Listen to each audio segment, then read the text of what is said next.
Welcome everybody. This is Hugh Massie, the chairman and founder of DNA Behaviour International.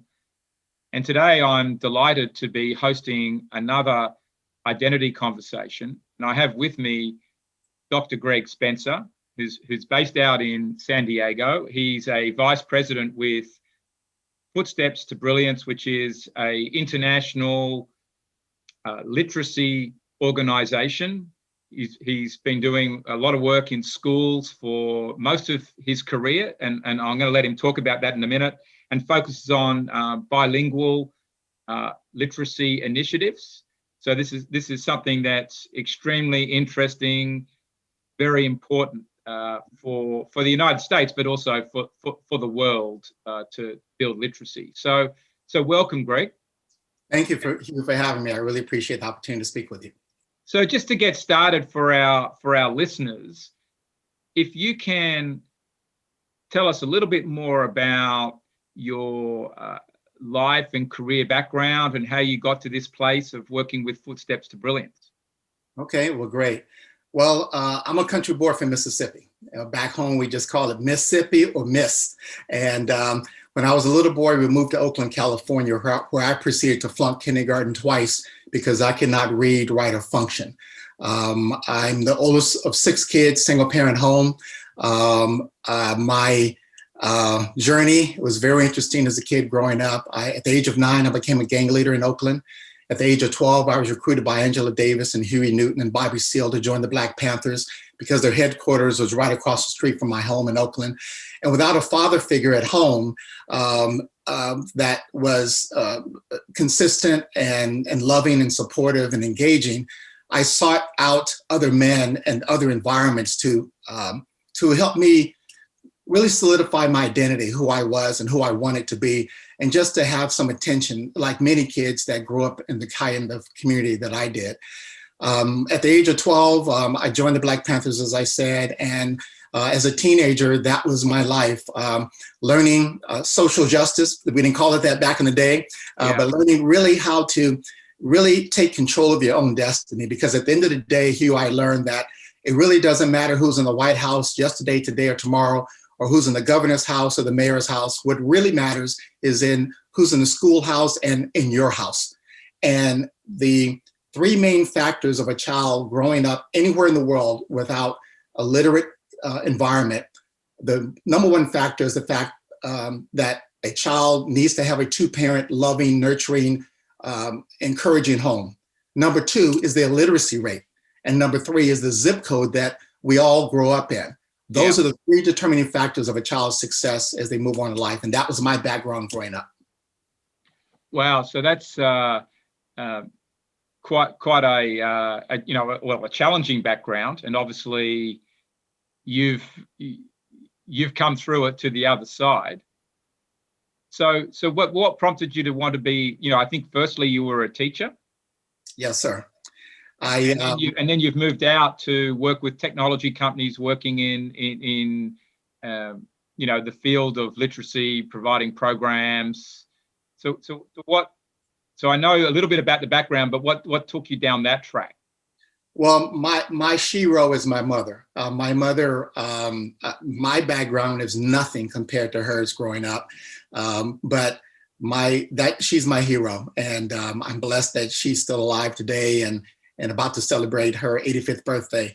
But I eventually, to your point, eventually became a teacher. I became a principal, a school board member, elected city commissioner, and eventually a superintendent. And so having had the life experiences and then the academic experiences in my life really helped to mold my inner being, so to speak, to give back. I saw what my mother did when she would take people in that were down and out growing up. And I would ask her, I said, Mother, why do you take people in that are kind of going through some tough times? She said, baby, because if one of my 6 kids ever need to be taken in, I would pray and hope that someone would do for them what I'm doing for others right now. And I never forgot that. I didn't understand it at the time, but that planted the seed in me to be a service to others as my life continued to grow and I continued to engage with people. And for me, illiteracy is the Achilles heel of children really being successful in too many cases. And so I'm really fortunate to be Vice President of Footsteps to Brilliance, and we really focus on eliminating illiteracy and keeping children on a pathway to lifelong success. Well, education is really the most, other than character, I think is the most valuable thing that can be given to a child. And I'm interested in when you mentioned that coming from a loving two-parent home and your mum being your hero, it's interesting because from my own background as well, which is different to yours, but I came from a single parent family because my father died. Mm-hmm. And I did have a loving mother who I would say is a hero too. And she's the one that really ensured I got through school. Not so much just going to the school, but more that I academically got through it in the end. Right. And so you definitely need someone there strong in the home, and the parents need a lot of help to ensure it happens. Yes.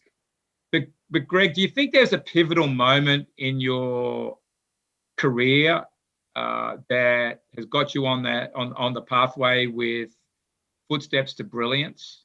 Is there been a light bulb moment, aha moment, some event that happened beyond and I'm talking beyond the family life experience? Yes, I would say what I saw outside my door when I opened my door in Oakland, California, and you see, quite frankly, just keeping it real with you, my environment was surrounded by pimps, prostitutes, graft, corruption, a lot of things that I saw growing up, including the murder of 2 men at the age of 12, attempted suicide at the age of 12 for myself, and just a lot of things at the age of 12 that really, really impacted my life in a very severe way. And I just really had to make a choice. I knew this. I knew I was a leader because I was oldest of 6 kids. And just a few years ago, my baby sister told me, he said, Greg, don't you know that you're the only father we've ever known?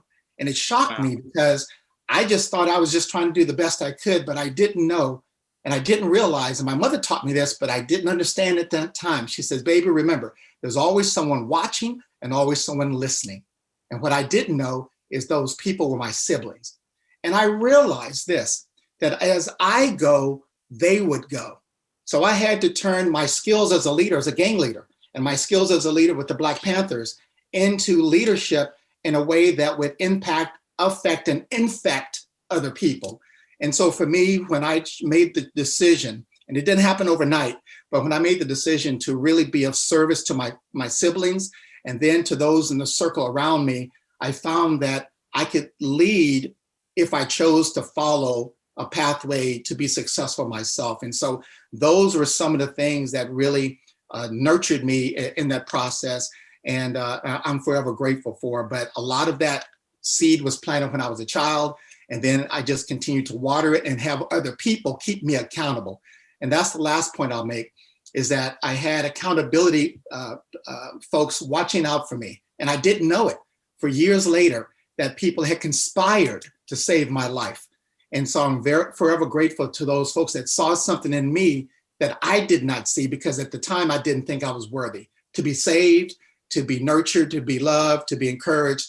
And so I'm on a mission to really give back. And my vehicle for doing that is to really work with children and families and schools all across the country and all across the world to be able to do that. Because illiteracy is the weapon that I use to really try to keep kids on the pathway to lifelong success. And what people don't realize, Hugh, is this, that the prison to pipeline journey or the college to pipeline journey does not start in school. It starts at home. Yeah. And the data shows that at 9 months of age, that child, before they ever step foot in kindergarten, are on the pathway to success or failure if mom or dad do not know this and take control to help program and create a pathway of engagement and success for that child. And that's the key message I'm trying to get out to every community that I work with. Yeah, so that's a lot of educating of families to look at the home environment when the kids are very, very young. Yes. And Yeah. therefore, So that's interesting that it's as early as 9 months is going to determine that. I mean, from the work that we do at DNA Behavior, a lot of your hard wiring is shaped by the time you're 3. yeah, And there can be, very interesting life experiences people go through under 3 years old right. that are very shaping in a way you had yours.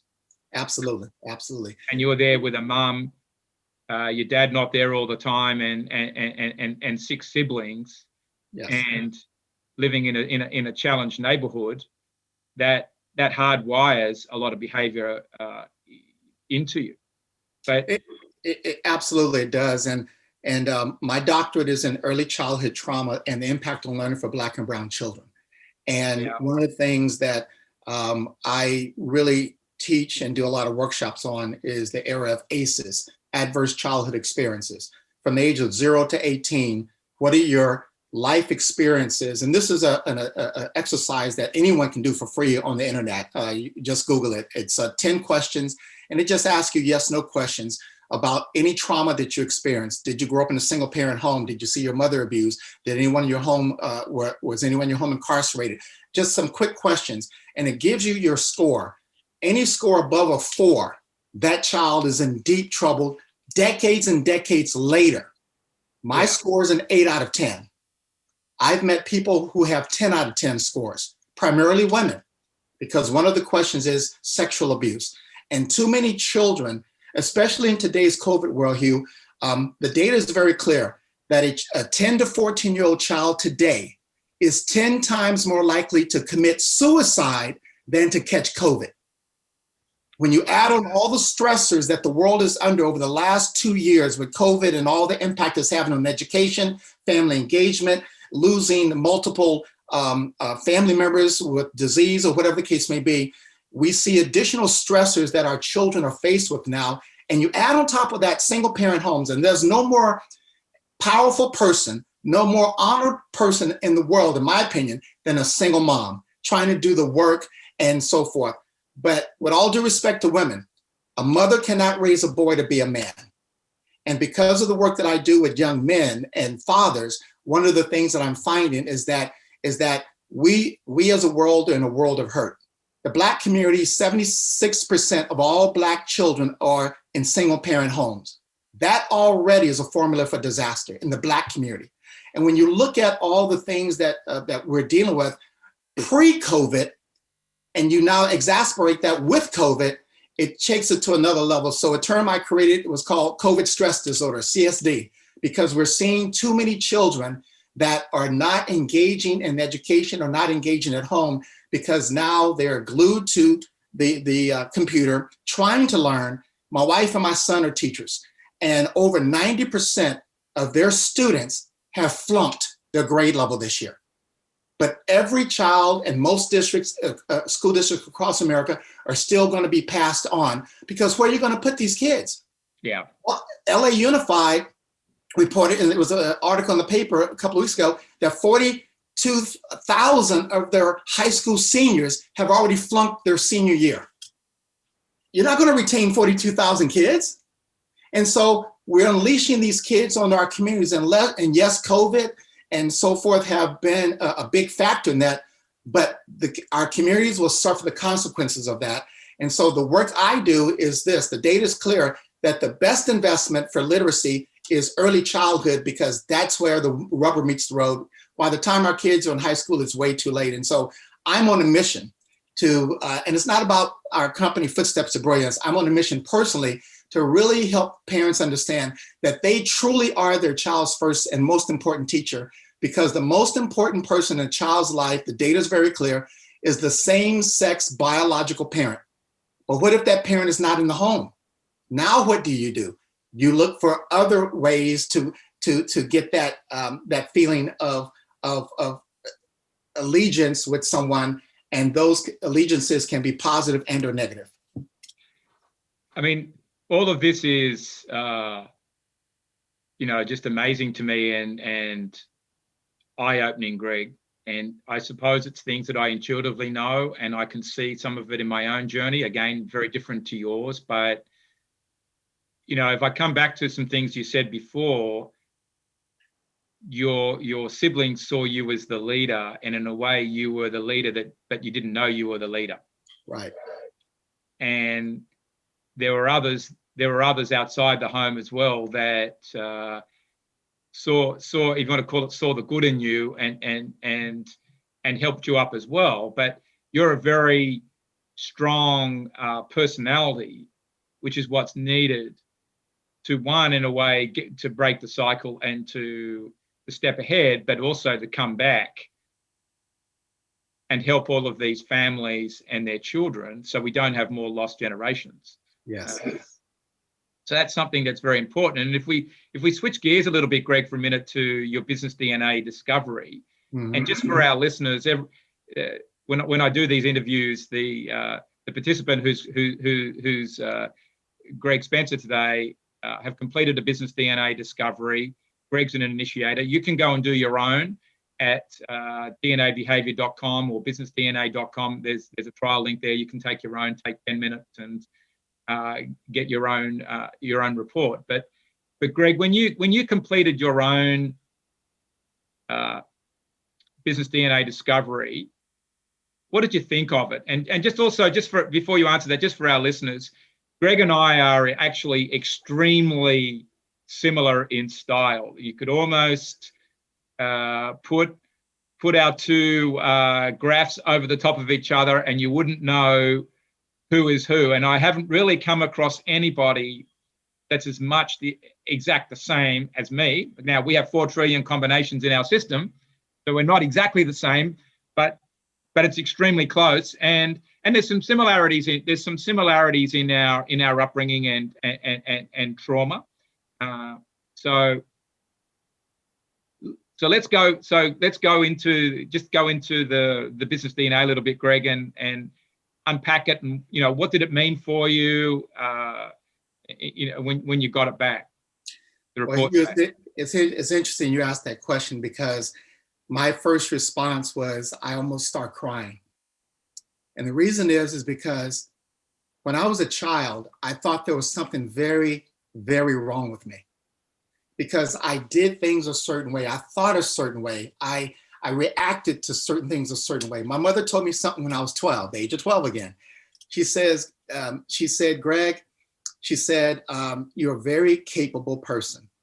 She said, but your bedside manner is terrible. Yeah. She said, if I needed someone to rescue me, I would call you. But if you were my doctor, I would not want you on my bedside because you get straight to the point. And I thought, and that comment, along with other things and so forth in my life, growing up in my formative years, really made me stop to think, because I wondered, is something wrong with me? When I got the exercise results, the report back, it was an aha moment. Like, wait a minute, this is what I've always been meant to do. So when people ask me what I do, I just have a simple answer. I get things done. That's what I do. So my 2 greatest strengths are pioneering and take charge. Yeah. Now, as a kid growing up, you're not told you're supposed to do those things. You're told you're supposed to be obedient. You're supposed to be subservient. You're supposed to be this and that and so forth. But I could not sit still, because when I'm in a room with people and I say, okay, Greg, you're just going to sit back and enjoy the show. You're not going to get involved. You're not going to raise your hand to take over any committee or anything like that. And after about a minute of listening to a lot of times nonsense, I said, okay, I'll take care of it, because I'm the guy you call, Hugh. The thing on the side of buildings that said, in case of emergencies, break glass. I'm the guy that you pull the lever and break the glass. I'm not interested in the minutia. I am the person you call when the nuclear bombs are falling. And because of that, being able to get results and being able to be daring and impactful with the things I do, I have a certain way about me. And I've had to learn to certainly mold my communication style, because I'm usually a mission-driven person. I'm looking at the end game and not all the steps in between, because I've already figured out in 3.5 seconds how to get to the end game. Now, I may step over bodies and have people twitching in the street to get there, but don't call me if you don't want the mission fulfilled. And so in the ecosystem I work in now, people know, don't call Dr. Greg until you're ready to do this and pull the switch, because that's when I will do my best work. And so I've come to realize that's, we call it our behavioral superpower. That's my superpower, but I have to be aware of my kryptonite. And that's my communication style, to make sure that I'm doing it honorably, and I'm doing it so that people feel respected and supported in the work that they do. So it's been a revelation for me. My mother's an initiator, my daughter's an initiator, my son's an initiator, and my youngest son is an initiator. And I believe my 6-year-old granddaughter is an initiator, or possibly an engager. But why? Because I believe it is sometimes caught and not taught. And when I saw how my mother had to function in a dysfunctional environment, and I really molded my kids from an early age to be self-sufficient and to initiate and do those things. Now, I didn't call it that because I didn't know about your work then, but I was able to program and support my kids' pathway to realize their dreams, goals, and activities that they wanted to achieve. And it's interesting, all my kids are initiators. And the only score I've seen higher than mine is my oldest daughter. Wow. Because that's then we're talking very extreme. And I think for our listeners, to understand Greg as an initiator, it's very unusual that all of your children and your family would be initiators as well. Your mum clearly had to be very resilient. Yes. Which comes with the territory of being an initiator to bring 6 children up, bring you up as well, and get you pointed in the right direction, and then for your children as well and grandchild. That's quite unusual, but also watch out for the world, because the Spencers are coming, I think. And if they're all mission driven as well about dealing with early childhood trauma, and its impact on literacy, that's very important. And I sort of look at your style as Greg, being so pioneering and take charge, as being a trailblazer. Mm-hmm. And do you think that that's what you are? That sort of, if I get to your X factor, you're clearly passionate about dealing, ensuring the home is right for kids who are younger, to prevent early childhood trauma, because that from data the impact on literacy. But do you see yourself as a trailblazer for this? Are you unique in this world of pushing this line? Yes, there are a lot of great people and organizations doing fantastic work all over the world. How do I know? Because I talk to them weekly. But I'm fortunate and blessed to say that our organization, we created the technology, but most importantly, the founders of our organization have allowed me to use my skills and strengths and passion to take what we do to another level. So yes, we're the only organization in the world that provides a multi-million-dollar literacy grant, so that when we work with a school district, for example, our organization will provide free access to our platform and training and support to every resident of that entire city. Because for us, it's about a preemptive strike against illiteracy before children come to school. We want to inoculate that child against illiteracy before the first day of school, because the average Black or brown child in America comes to school pre-COVID. The average Black or brown child comes to school 2.3 years behind day one of kindergarten. Now you add on COVID, you can add on probably another year to that data point. And so we're very intentional about that, because I also work with probation officers and police chiefs and mayors and governors.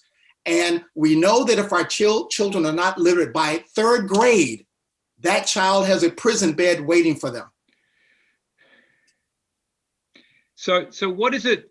And I'm shaking my head because this is all just amazing. And, I think some of us know this, but for you to put it out so concretely and spell out the problem and how it comes about and the consequences is, it's eye-opening. It's sad, but also it's exciting to know that there's technology there to solve the problem. So what does the technology exactly do, Greg? That the unique bit of the technology? Sure. So in a nutshell, our focus is on early childhood because the data is clear that that's where the most impact can be in a child's life and a parent's life. So what we've created at Footsteps to Brilliance is a gamified curriculum that's standards-based that can be played with on any device, computer, laptop, Droid, iPhone, it does not matter. 24/7 in English and Spanish, online or offline. So the equity piece is built in because too many people may not, 98% of everyone, according to Pew Research, have at least a device in their hands. But they may not have internet access. So our program can be accessed via the internet, or you can download apps. We have thousands of books, games, and activities that are fun. And the problem with education is this: education has become too stressful, and people are not having fun learning. Most children could care less about learning, but they do care about having fun. What if you can marry the two? And what if a parent who's not even literate themselves, which is the biggest issue, what if that parent who's not even literate themselves can play with our platform alongside their child, and they both can learn at the same time? And now that mom or dad truly is their child's first and best and most important teacher. And what if on the very first day of kindergarten, every child that walked into a classroom in America or around the world, because we're doing work in the Rohingya refugee camp, we're working in Pakistan and Bangladesh and so forth. What if on the first day of school, every child that walked into class could read and were ready to learn? It would change the tax base, incarceration rate, the lack of a graduation rate in high school. It changes so much the crime rate. So when I talk to mayors and people and so forth, so we do more than just literacy. We help create an ecosystem of support so that the whole community is engaging with an initiative that truly changes the DNA of the entire community, because we understand that when we do that, we can change behavior as well. Yeah, so that really does take very strong leadership and communication from you to go and present all of that, whether it's to the mayors, to the school districts, to build the relationships. But what I'm picking up is with the technology, it's engaging the whole family so they all participate. Yes. It's not just the 4-year-old child or the 7-year-old child or 12-year-old child that could already be 3 or 4 years behind. It's engaging the parents. So this is a whole family experience. So it's really a educational experience. Yes. For families that have not got access to schooling, that are illiterate. And I'm excited because, quite frankly, it parallels DNA behavior. I mean, the work that you and your organization is doing is fantastic because what you do engages the entire family. For example, if I had your tool or known about it when my children were younger, how much more effective of a father could I have been? A coach to them, an encourager. How much more effective would my marriage have been? In July, it'll be 36 years I've been married to a wonderful woman. But in the beginning of our relationship, we had a lot of issues. Why? Because once again, my background as a child, I did not know how to be a husband, how to be a father, and how to be a nurturer, because I never saw that growing up.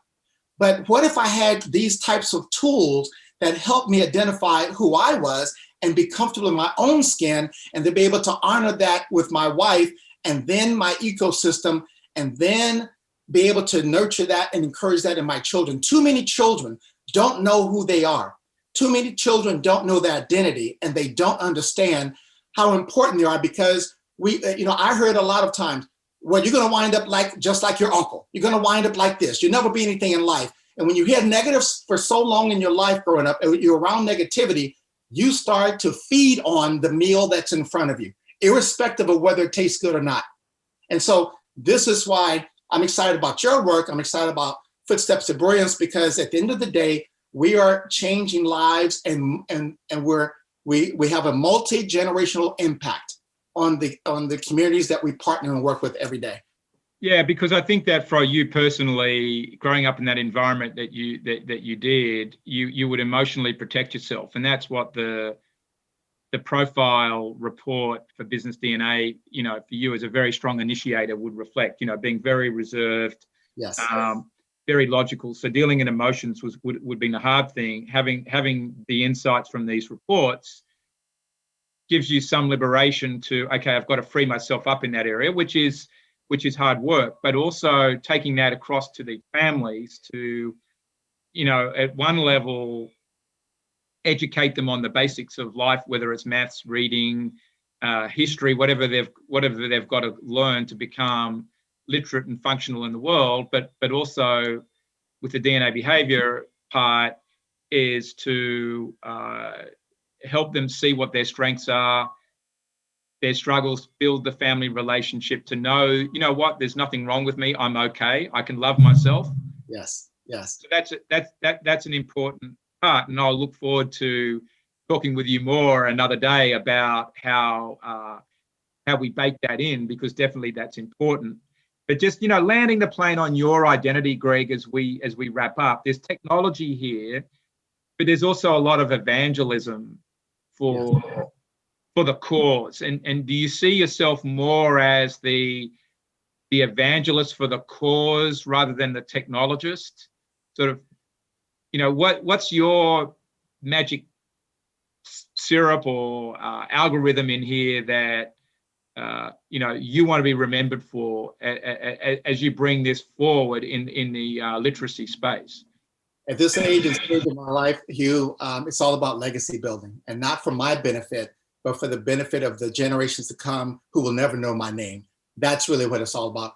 It's interesting. I am now an ordained minister, so I'm known as a literacy evangelist. So this is my calling. This is my mission, and I use this tool of my see. I made a decision that it's important to turn my rap sheet and my record into my resume. So all the life experiences I had as a child, I didn't know it then, but the Lord has used that to be a blessing to people, because when I talk to the Bloods and the Crips, when I talk to governors and elected officials, I have been there, done that. When I talk to educators, I've been there, done that. So when I go into a room, I command the room, not from an ego standpoint, but from a mission standpoint, because I'm on the mission to eliminate illiteracy in every home in the world, quite frankly. And that's not Pollyanna. In every home in the world, because we know through this type of device and others, we can access the world. And kids are on these devices, but how then do you engage them in positive activity that will still engage them, but allow them to move the needle from where they are to where they need to be? Because at the end of the day, the world doesn't care if our children are successful or not. In fact, the world benefits and on communities not being successful because they have a program for you. They have a place for you to go. And it's not in the area that you dream about. Everything's a dream, including a nightmare. It depends on what side of the equation you're on. And so I'm on a mission to do this work, and as you're on the mission with the work that you do, and I definitely see how both entities and the work that are being done are really, really hand in glove fit. Yeah, I think this is very exciting, because I think the more that we can help these kids and the families see that, their identity, building their own identity is important, their own confidence. A lot of that can come from being educated. It's the pathway out, and for you being, the literacy evangelist, the world's lucky to have you. And I think for you to have pinpointed the cause is so important, and I hope that I see more said out there about what the cause is, so that the world understands it and it can get more support. So Greg, as we wrap up, is there anything else that you'd like to say as a tip for our listeners, an insight, just something really brief, just to wrap this up with? Well, I just want to say, with all due respect to women, I want to say to men that you are critical to the lifeblood and the success of any family that you're part of, whether you are the father, the grandfather, the brother, the uncle, a coach. You are critical. And my mission, part of my mission as well, is to really impact young men and fathers, because the abandonment and the lack of responsibility that too many men have in our society is rampantly taking down families. If you want to destroy a nation, you first must destroy a family. And so for men out there, I really want you to know how important your role is. Do not abdicate your role to the government. Do not allow yourself to say, well, the mother has it, my wife has it. You are totally responsible for the impact that you have and don't have in your home. If not, if you don't make deposits now, decades and decades later, you will reap the lack of benefit that you could have had because you're going to impact multi-generations of families. And 50 years later, I am still, even though I have my doctorate in early childhood trauma, I am still dealing with the trauma of the lack of the positive impact that my father could have had, should have had in our home. So I just want to appeal to men and everyone to really understand how important your role is within the home environment. And I think that's a great message. And I hope that one day you put a book out directly on that topic, because I think, it's highlighted to me and reinforced to me how much a man's got to take responsibility and not abdicate his family, So thank you, Greg. I've totally inspired from today, and we'll look forward to seeing the literacy evangelist out there a whole lot more. Absolutely. Thank you, Hugh, for the work that you're doing as well, and I appreciate your time as well. It's a pleasure.